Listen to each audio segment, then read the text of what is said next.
Eccoci con Maria Luisa Venturin, uno dei 10 candidati sindaco a Portogruaro, o candidata sarebbe meglio dire. Si è pentita di questa scelta visto l'affollamento in cui si ritrova in questo momento? Per avere un po' di visibilità c'è da sgomitare, insomma.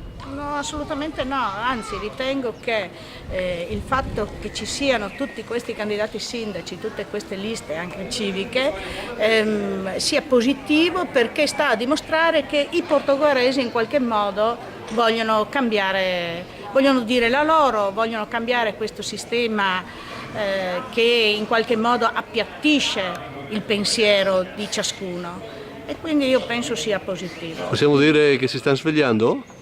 Ma non lo so, ancora non lo so, però sicuramente non sbadigliano di noia, non sbadigliano di noia. Allora, 10 candidati sindaco, una marea di liste, oltre 22, perciò oltre 4.000 firme da raccogliere, sì, che sentendo un po' in giro sembra che quasi tutti ce l'abbiano fatta. Sì. Anche questo è un dato significativo, perciò gente, oltre 4.000 che ha messo la sua firma, vuol dire che c'è partecipazione.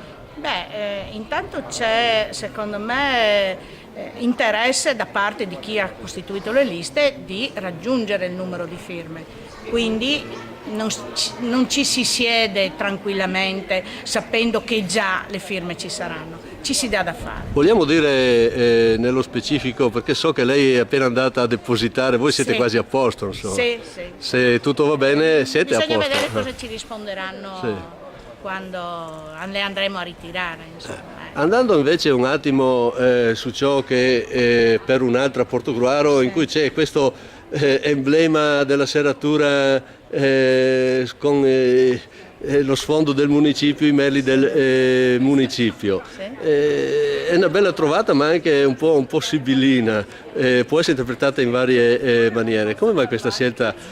Apre cosa quella serratura lì?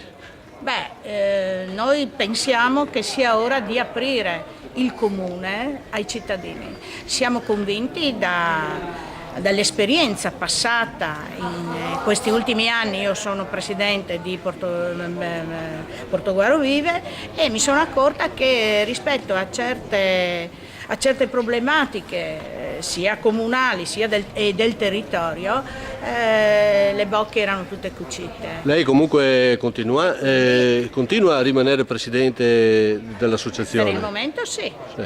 Poi non so se l'eventuale vittoria elettorale mi possa mettere in difficoltà per essere anche presidente di Portogruaro Vive. Allora, concludiamo. Non ho pensato ancora, la cosa è stata abbastanza veloce. Io sono prestata alla politica e alla politica locale, ho sempre fatto l'insegnante, per cui è tutto da pensare, è tutto da vedere, non c'è neanche stato il tempo, insomma, di riflettere su tutto. Sì, io l'ho definita una passionaria e lei è presente ovunque c'è del movimento, del sociale da promuovere, la troviamo, perciò è ben conosciuta. Dovendo andare però un attimo sul pratico per concludere questa intervista, la realtà dei fatti, l'ambizione, per essere realistici, per entrare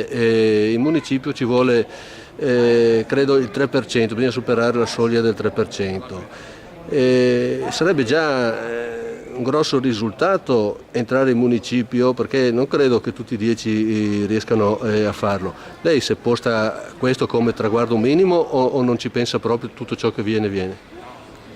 Ma non sono sicuramente conosciuta come altri candidati, non ho canali e agganci anche dal punto di vista delle associazioni, dei comitati o altro. Faccio la mia parte, verrà quel che verrà. Presenterò il mio programma, mi rivolgerò ai cittadini di tutte le frazioni, del centro, alle persone, e loro decideranno il da farsi, insomma. Io sto facendo la mia parte, perché ritengo che Portogruaro, come dice poi la mia associazione Portogruaro Vive, debba vivere. La sua analista civica, lei si richiama al senso civico dei cittadini? Sì, questo è. Grazie. Soprattutto.